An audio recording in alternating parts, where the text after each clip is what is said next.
अस्सलामुअलैकुम। आज का हमारा टॉपिक है कि जीडीपी ग्रॉस डोमेस्टिक प्रोडक्शन। तो जीडीपी का मतलब होता है कि जिसमें मॉनेटरी वैल्यू या मार्केट वैल्यू हम लेते हैं, total output of the final goods and services जो within the border of the country produce हो और ओन फैक्टर ऑफ प्रोडक्शन से हो, but some of this output is produced by the foreign own factor of production. तो GDP की equation भी यही है कि GDP is equal to the GNP minus net income from abroad.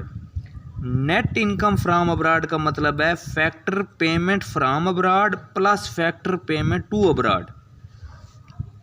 तो net factor payment का मतलब है the net factor payment from abroad is defined as the income paid to domestic factor of production by the rest of world minus income paid to the foreigners factor of production by the domestic economy। तो GDP में हम सिर्फ उस production को count करते हैं जो within the domestic production हो, और बाहर से उस इनकम को जो हम रिसीव करते हैं उसको हम इसमें ऐड नहीं करते। तो ये है जीडीपी।